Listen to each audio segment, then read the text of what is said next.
السلام علیکم ورحمۃ اللہ وبرکاتہ. نحمده ونصلی علی رسولہ الکریم. اما بعد فاعوذ باللہ من الشیطان الرجیم.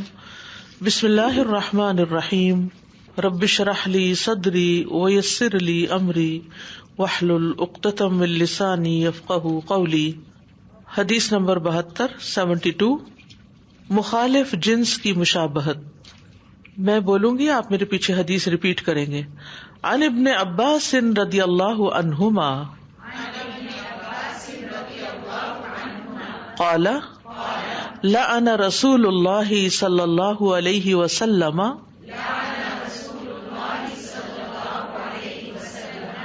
المتشبہین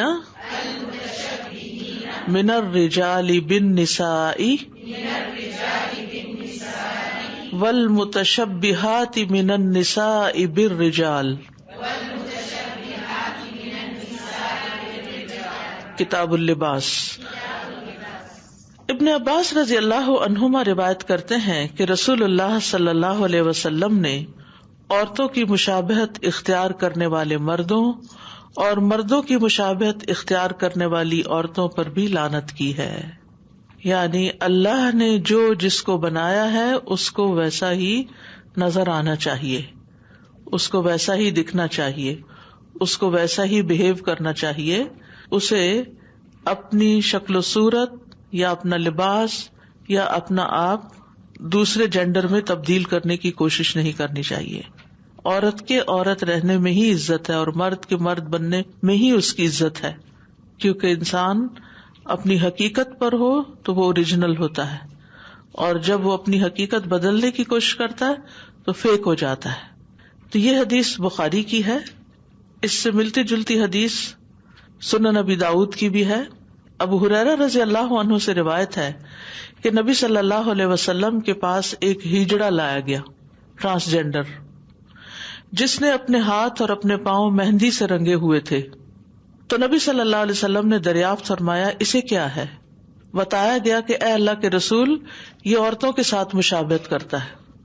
یعنی ویسے وہ مرد تھا، کچھ عورتوں والی چیزیں تھی، لیکن وہ عورت بننے کی کوشش کرتا تھا، اس لیے مہندی لگاتا اور چوڑیاں وغیرہ پہنتا، جو بھی میک اپ وغیرہ ہوتا تھا اس وقت کا. تو آپ صلی اللہ علیہ وسلم نے حکم دیا اور اسے مقام نقی کی طرف نکال دیا گیا، یعنی مدینہ سے اس کو نقی بھیج دیا گیا. اس پر صحابہ نے کہا اے اللہ کے رسول، کیا ہم اسے قتل نہ کر دیں؟ تو آپ صلی اللہ علیہ وسلم نے فرمایا مجھے نمازیوں کو قتل کرنے سے منع کیا گیا ہے. ابو اسامہ کہتے ہیں کہ نقی نون کے ساتھ ہے، بقی نہیں ہے. یہ بقی الغرقد جو مشہور قبرستان ہے، یہ بقی نہیں ہے بلکہ نقی ہے. یہ مدینے کے سبربز میں، نواح میں ایک جگہ ہے، اور اس سے مراد بقی مدینہ کا قبرستان نہیں ہے. اسی طرح صحیح بخاری کی ایک اور حدیث سے ہمیں پتہ چلتا ہے کہ نبی صلی اللہ علیہ وسلم نے ان لوگوں پر لعنت کی ہے جو اپنی شکل و صورت مخالف جنس کی طرح کریں. ابن عباس رضی اللہ عنہما سے روایت ہے، وہ کہتے ہیں کہ نبی صلی اللہ علیہ وسلم نے مخنث مردوں پر، یعنی وہ مرد جو عورت بنے، اور ان عورتوں پر لعنت کی ہے جو مردوں کی چال ڈھال اختیار کرتی ہیں، اور آپ نے فرمایا انہیں اپنے گھروں سے نکال دو. ابن عباس کہتے ہیں کہ نبی صلی اللہ علیہ وسلم نے فلاں کو اور عمر رضی اللہ عنہ نے فلاں کو نکال دیا تھا، یا نام نہیں مینشن کیا گیا کیونکہ پھر وہ بہت پرسنلائزڈ ہو جاتا ہے، یعنی فلاں کو، یعنی کچھ لوگوں کو نکال دیا تھا. پھر دنیا میں جب لعنت بھیجی گئی تو آخرت کی سزا بھی بتائی گئی، جو سنن النسائی کی حدیث واضح کرتی ہے. سالم بن عبداللہ اپنے والد سے روایت کرتے ہیں، وہ کہتے ہیں کہ رسول اللہ صلی اللہ علیہ وسلم نے فرمایا 3 شخص ایسے ہیں کہ اللہ عز و جل قیامت کے دن ان کی طرف دیکھے گا بھی نہیں. نمبر 1 والدین کا نافرمان، جو اپنے پیرنٹس کو تنگ کرتا ہے، ان کی کوئی بات نہیں مانتا، جو جائز باتیں ہوتی ہیں. نمبر 2 مردوں کی مشابہت اختیار کرنے والی عورت، یعنی ہے عورت، اللہ نے اس کو عورت بنایا صحیح جسم کے ساتھ، لیکن اس کو مرد بننے کا شوق سوار ہو گیا اور اس نے اپنے لباس اور اپنے آواز کا سٹائل اور حرکتیں جو ہیں وہ مردوں والی شروع کر دی. اور دیوس مرد وہ ہوتا ہے جو اپنے ماں بہن بیٹی کے بارے میں کوئی غیرت نہیں رکھتا. ایک اور حدیث سے بھی پتہ چلتا ہے کہ 3 قسم کے لوگ جنت میں داخل نہیں ہوں گے کبھی بھی، کیونکہ اوپر الفاظ آپ دیکھیے کہ لا يدخلون الجنت ابدا. نمبر 1 دیوس، نمبر 2 وہ عورتیں جو مردوں سے مشابہت کرنے والی ہیں، اور نمبر 3 ہمیشہ شراب پینے والا. صحابہ نے کہا اللہ کے رسول ہم ہمیشہ کے شرابی کو تو جانتے ہیں، مگر دیوس کا کیا معنی ہے؟ آپ نے فرمایا وہ شخص جو اس کی پرواہ نہیں کرتا کہ اس کے گھر والوں کے پاس کون داخل ہو رہا ہے، یعنی اس کی بیٹی یا اس کی ماں یا بہن جو ہے، جو گھر والی عورتیں ہیں، ان کے پاس کون مرد آتا ہے جاتا ہے، غلط کام کرتا ہے، لیکن اس کو کوئی پرواہ ہی نہیں ہے. اور اسی طرح آپ نے ان عورتوں کے بارے میں فرمایا جو مردوں سے مشابہت کرنے والی ہیں. تو اس کی تفسیر امام طبری نے کی ہے. امام طبری کہتے ہیں کہ اس کا مطلب ہے کہ مردوں کے لیے لباس اور زینت میں عورتوں کی مشابہت اختیار کرنا جائز نہیں. کیا 2 چیزیں؟ لباس یعنی مرد کو عورتوں جیسا لباس پہننا، جیسے دوپٹہ لینا، اسکارف لے لینا، یا زیب و زینت والے چمکدار کپڑے پہننا، یا پھر میک اپ اس طرح کا کرنا جیسے عورتیں میک اپ کرتی ہیں، یا زیورات پہن لینا، عورتوں کی طرح کے زیورات. تو لباس اور زینت یہ 2 چیزیں ہیں خاص جو ان کے نزدیک ہیں، امام طبری کے نزدیک، کہ ان میں عورتوں کی مشابہت اختیار کرنا جائز نہیں. وہ زینت اور لباس جو عورتوں کے ساتھ خاص ہوتا ہے. اور اسی طرح عورتوں کے لیے مردوں کی مشابہت جائز نہیں کہ اپنے ڈریس میں، حال حلیے میں وہ مرد نظر آ رہی ہوں کہ دور سے آپ پہچان ہی نہ سکیں کہ یہ عورت ہے یا مرد ہے. اب اسی طرح گفتگو کرنے اور چلنے پھرنے میں بھی، بات کرنے میں فیمیل جو ہے وہ مذکر صیغہ استعمال کرے، میں کروں گا، اور اسی طرح مرد کروں گی، یعنی جیسے کوئی مرد عورتوں والی باریک آواز نکال کے بات کرے اور پھر بولنے میں کہے کہ میں یہ کروں گی، میں وہ کروں گی، جیسے کہ وہ لڑکی ہو. بعض اوقات بچوں میں ایسا ہو جاتا ہے کہ اگر کسی کے ہاں صرف بیٹیاں ہیں تو وہ کیا کرتے ہیں، آخری بیٹی کو بیٹا بنا دیتے ہیں، اس کو بیٹوں والے کپڑے پہناتے ہیں، اور حتیٰ کہ اس کو مجبور کرتے ہیں کہ تم لڑکوں والی زبان استعمال کرو، کہ میں کروں گا، میں کھاؤں گا، میں پیوں گا. میں نے خود ایسے بچے کو دیکھا کہ جس کے ماں باپ نے اس کو حال حلیے میں بھی اور ہر طرح سے لڑکی کو لڑکا بنا دیا صرف اپنی خواہش پوری کرنے کے لیے، یہ سوچے بغیر کہ اسلام میں اس کی کس قدر ممانعت ہے. تو گفتگو میں اور چلنے پھرنے میں بھی مردوں کی چال جو ہے وہ مختلف ہوتی ہے، مردوں کا لباس بھی مختلف ہوتا ہے. تو یہ ہر ملک کے عادت کے حساب سے لباس کی شکل و صورت مختلف ہوتی ہے. یعنی مثلاً اب یہاں سردی میں آپ لوگ جس طرح کا ڈریس باہر پہنتے ہیں تو بعض اوقات پہچان نہیں ہوتی کہ عورت ہے یا مرد ہے، پھر بھی فائن ڈفرنس تو ہوتے ہی ہیں. یعنی عورتوں کے ڈریسز کا الگ سیکشن ہوتا ہے، مردوں کے الگ ہوتے ہیں. یہ الگ بات ہے کہ یونیسیکس بھی ہوتا ہے، لیکن ایک مسلمان عورت کو پھر کیا کرنا چاہیے، عورتوں والا ہی لباس خریدنا چاہیے اور عورتوں والا ہی پہننا چاہیے، اگرچہ اس میں کچھ نہ کچھ مشابہت بعض اوقات ویدر کی وجہ سے، بعض اوقات جس ملک میں آپ رہتے ہیں وہاں کے عادات اور جو کچھ وہاں ملتا ہے اس کے اعتبار سے کچھ مشابہت نظر بھی آتی ہے. لیکن بہرحال ہر ملک کی عادت کے لحاظ سے حیت اور شکل مختلف ہوتی ہے. کچھ ممالک ایسے ہوتے ہیں کہ ان کی عورتوں کا لباس مردوں کے لباس سے بہت زیادہ فرق نہیں ہوتا، لیکن عورتوں کا حجاب ہوتا ہے، پردہ ہوتا ہے، ستر ہوتا ہے، جس سے وہ مردوں سے ممتاز ہو جاتی. یعنی بظاہر دیکھنے میں ایک جیسا پہنا وہ بھی ہے، کیونکہ سردیوں میں جیسے یہاں پر بلیک کلر بہت زیادہ پہنا جاتا ہے یا ڈارک کلر پہنے جاتے ہیں، تو اس میں پھر یہ ہے کہ جب لڑکی سر پہ اسکارف اوڑھتی ہے یا نقاب کرتی ہے تو وہ پھر پہچانی جاتی ہے کہ یہ عورت ہے، یعنی اس کی عورت والی علامت بہرحال باقی رہتی ہے. اسی طرح فطری طور پر اگر کسی کی چال اور گفتگو میں مشابہت ہے تو اس کی ممانعت نہیں. اس کا کیا مطلب ہے کہ کچھ لڑکے ایسے ہوتے ہیں جن کی آواز ہی باریک ہوتی ہے، ہوتا ہے نا، ایسے آپ نے دیکھا ہوگا، وہ جتنی بھی کوشش کرے وہ لڑکوں کی طرح نہیں بول سکتے، ان کے بس کی بات نہیں. اسی طرح کچھ لڑکیاں یا عورتیں آپ نے دیکھی ہوں گی، ان کی باقاعدہ مردانہ آواز ہوتی ہے، بھاری آواز ہوتی ہے، تو ان کا اس پہ کنٹرول نہیں ہوتا اور ان کے لیے بڑی دقت کی بات ہو کہ وہ اپنی آواز کو عورتوں والی آواز بنائیں. تو جو چیزیں تو قدرتی بائی نیچر انسان کے اندر ہیں وہ اس میں مشابہت نہیں. اسی طرح آپ دیکھیے کہ بعض مردوں کے چہرے پر داڑھی آتی ہی نہیں، جن کو اردو میں کھودا کہتے ہیں، شاید آپ نے کبھی لفظ سنا ہو. کہ ساری زندگی ان کے منہ پہ داڑھی کے بال نہیں آتے. بہت ریئر کیسز میں ایسا ہوتا ہے لیکن ہوتا ہے. تو اب ان کو یہ نہیں کہا گیا کہ تم نکلی داڑھی لگا کے مرد نظر آؤ یا مونچھیں لگاؤ اپنی، وہ نہیں کر سکتے. وہ بظاہر شکل سے پھر بعض اوقات عورت ہی نظر آ رہے ہوتے ہیں، اگرچہ فیچرز فرق ہوتے ہیں لیکن پھر بھی. اسی طرح بعض لڑکیاں جو ہیں ان کے چہرے پر بال ہوتے ہیں، پوری پوری داڑھی بنی ہوئی ہوتی ہے. وہ جتنی بھی تھریڈنگ کروا لیں، جتنی بھی ٹریٹمنٹ کروا لیں، لیکن کچھ نہ کچھ بال ان کے نظر آ رہے ہوتے ہیں.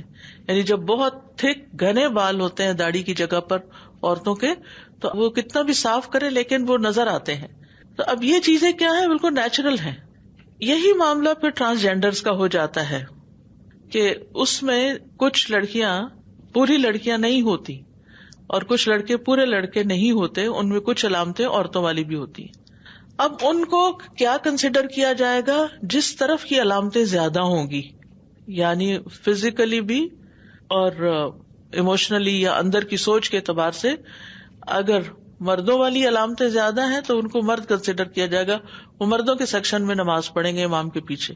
اگرچہ ان کے اندر کچھ چیزیں جیسے آواز یا بال یا کچھ حرکتیں یا چالیں وہ عورت جیسی بھی ہو سکتی ہیں، یا ہو سکتا ہے ان کے انٹرنل آرگنز جو ہیں ان میں کچھ عورتوں والی چیزیں ہوں یا مکس ہوں. اسی طرح جب ان کی وراثت کا مسئلہ آئے گا تو بھی یہی دیکھا جائے گا کہ ان کے اندر عورت والی سمٹم زیادہ ہیں یا مردوں والی سمٹم زیادہ ہیں. اگر مردوں والی سمٹم زیادہ ہے تو ان کو مردوں والا حصہ ملے گا، اور اگر عورتوں والی سمٹم زیادہ ہے تو عورت والا حصہ ملے گا، یعنی والدین کے مرنے کے بعد یا جس کو بھی وہ انہیرٹ کر رہے ہیں. لیکن یہ ہر کیس انڈیویجولی انویسٹیگیٹ کیا جائے گا، یعنی صرف موٹی موٹی باتوں سے جیسے میں آپ کو بتا رہی ہوں اس سے معاملہ نہیں واضح ہوتا، تو ان کو الگ الگ انویسٹیگیٹ کیا جائے گا. پھر اسی طرح یہ ہے کہ بعض اوقات بچپن میں پتہ نہیں چلتا، جب بچے چھوٹے ہوتے ہیں تھوڑے بہت فرق ہوتا ہے لیکن اتنا پتہ نہیں چلتا. جو ہی بچے بالغ ہوتے ہیں، پیریڈ شروع ہو جاتے ہیں، بظاہر لڑکے والی علامتیں نظر آ رہی ہیں لیکن وہ پیریڈ شروع ہو گئے ہیں، یا اسی طرح وائس ورزا، تو پھر اس میں دیکھا جائے گا کہ کتنی میڈیکل ہیلپ ان کو دی جا سکتی ہے، کس حد تک کیا کیا جائے گا. لیکن یاد رکھیے ہر کیس انڈیویجولی اٹینڈ کیا جائے گا. اور اس میں یہ خیال رکھا جائے کہ بعض لوگ زبردستی ہوتی مثلا لڑکی ہے تو زبردستی لڑکا بننے کی کوشش کرتے ہیں، اور اسی طرح بعض لڑکے لڑکی بننے کی کوشش کرتے ہیں، آرگنز ٹرانسپلانٹ کیے جاتے ہیں. تو یہ چیز بھی منع ہے کیونکہ یہ بھی اللہ نے آپ کو لڑکی بنایا اور آپ لڑکا بننے کی کوشش کر رہے ہیں، یا لڑکا بنایا تو لڑکی بننے کی کوشش کر رہے ہیں، تو یہ مشابہت بھی ٹھیک نہیں. تو مردوں اور عورتوں کا ایک دوسرے کی مشابہت کرنا جو ہے یہ ایک ملعون فعل ہے، یعنی اس میں بھی لعنت کی گئی ہے. اور پھر اسی طرح سنجیدگی یا مذاق میں بھی یہ کام نہیں کرنا چاہیے، یعنی سیریسلی بھی اور ایک مذاق کے طور پر. کیونکہ بعض لوگ ہوتے ہیں نا، ان کو ہنسی مذاق کی عادت ہوتی ہے، وہ ہیں لڑکے لیکن عورتوں کی نقلیں اتار رہے ہیں عورت بن بن کے. وہ پھر ایک دن کی بات تھوڑی ہوتی ہے، وہ ہیبٹ پختہ ہو جاتی. تو یہ بھی درست نہیں، یہ بھی نہیں کرنا چاہیے. پھر اسی طرح آوازیں بھی ایک دوسرے کی طرح نہیں نکالنی چاہیے. لباس میں بھی مشابہت سے بچنا چاہیے. پھر اسی طرح جیولری یا جوتے یا باقی چیزیں جو ہیں ان میں بھی انسان، اگر ایک مومن عورت یا مومن مرد اس بات کو سمجھتا ہے کہ ہمارا دین ہمیں کیا تعلیم دیتا ہے تو ہمیں اس کا لحاظ رکھنا چاہیے اور اس کے اوپر سنجیدگی سے غور کرنا چاہیے اور اس بات کو سیریس لینا چاہیے. اصل ریزن کیا ہے، کیوں اس معاملے میں اتنی سخت احادیث آئی ہیں اور اتنی سخت سزا بتائی گئی ہے، لعنت بھی کی گئی؟ اس کی وجہ یہ ہے کہ اسلام سچائی کو پروموٹ کرتا ہے، وہ دوسروں کو دھوکہ دینے سے منع کرتا ہے. مثلا اگر ایک آدمی مرد ہے اور اس نے اپنے ظاہری حال حلیہ عورتوں والا بنا لیا اور وہ عورتوں میں جا گھستا ہے تو عورتوں کے لیے کمفرٹیبل نہیں ہے. اور ایک خاص طور پر مسلمان خاتون جو حجاب آبزرو کرتی ہے یا عبادات میں اس کے جو معاملات ہیں یا باقی چیزیں جو ہیں درست نہیں ہوگا. تو اس لیے اس معاملے میں جو دین کی تعلیمات ہیں انہیں مد نظر رکھنا چاہیے. جی السلام علیکم ورحمۃ اللہ. استاذہ جیسے نبی صلی اللہ علیہ وسلم نے وہ جو لڑکیوں سے مشابہت رکھتا تھا یا جس نے مہندی وغیرہ لگائی تھی تو نبی صلی اللہ علیہ وسلم نے ان کو کیوں کہا کہ ان کو باہر نکال دیا؟ اس کی وجہ یہ تھی کہ وہ تاکہ عورتوں کے اندر نہ چلا جائے نا، یہ ایک فتنہ تھا نا. لیکن وہ ان کے پیرنٹس جیسے ہوتے تو وہ بچے ایسے اپنے پیرنٹس کے پاس نہیں رہ سکتے. بڑا ہوگا نا، بڑا ہوگا، انڈیپینڈنٹ ہوگا. بچے ہوتے ہیں نا جب تک ایسی شرارتیں بھی نہیں کرتے اور اس طرح کی حرکتیں بھی نہیں ہوتی. بالغ ہونے کے بعد اصل مسئلہ ہے نا, کیونکہ پھر پردے کے احکامات آ جاتے ہیں, عورتوں سے میل جول کے احکامات آ جاتے ہیں, بہت ساری چیزیں پھر شروع ہو جاتی ہیں. پھر باقی لوگ ان سے اثر قبول کرنا شروع کر دیتے ہیں. اب کئی لوگ صرف دیکھا دیکھی انسپائر ہو کے ایسی چیزوں سے اپنے جینڈر چینج کرنے کے اس میں پڑ جاتے ہیں. السلام علیکم استاذہ. I know this person in the prison who is with the woman actually right now, and I got a chance to talk to him. He was a man, but he's behaved like a woman. So he said, I didn't have any physical features of a woman, but mentally I felt like a woman. So in that case, what's the situation? اگر تو اس کے physical features مردوں والے ہیں تو مرد ہی consider کرنا چاہیے. But mentally he said that Allah made me like that, so I feel like a woman. I'm more comfortable with the woman. So he is living with the woman right now. So what's the guideline for those who think that they're mentally like that? جیسے میں تو کوئی فتویٰ نہیں دے سکتی, لیکن جو obvious بات ہے وہ یہی کہ جو مرد ہے اس کو مردوں کے ساتھ ہی ہونا چاہیے. Sir, they should have counseling. They should see a psychotherapist. It's basically a problem with their mind. جزاک اللہ. I was thinking that gender dysphoria, which is basically that a person feels different from their physical body. So their sex could be male, but they feel like a woman. So this is called gender dysphoria. There are people who struggle with it. And yes, this was always treated as a mental illness, but these days you will see that it's not treated as a mental illness. Being gender fluid is also something that is considered completely acceptable. And one thing that we have to understand is that our deen has given us clear guidelines as to how we have to behave based on our physical appearance. So if a person's physical body is that of a man, they have to act like a man. And if a person's physical body is that of a woman, they have to act as a woman. A person may not feel comfortable, they may feel very unhappy, and this is their test. This is just like a person may have a lot of love for alcohol, right? They love it, they want it, they have a lot of temptation, but just because you have that temptation, it doesn't mean you make alcohol permissible for yourself. A person may like eating pork a lot. They might have that very strong temptation, but having that temptation is not enough grounds to make the impermissible permissible for yourself. Now a person might say that, well, if I feel like a woman and I'm not allowed to act like a woman, I'm being deprived. And yes, it happens. There are people who want a lot of money, but they don't get it. There are people who want to get married, but they don't find a spouse. So our deen has taught us, certain limits which we have to respect. And just because the reality is different from our desires, we don't change the deen. Assalamu alaikum.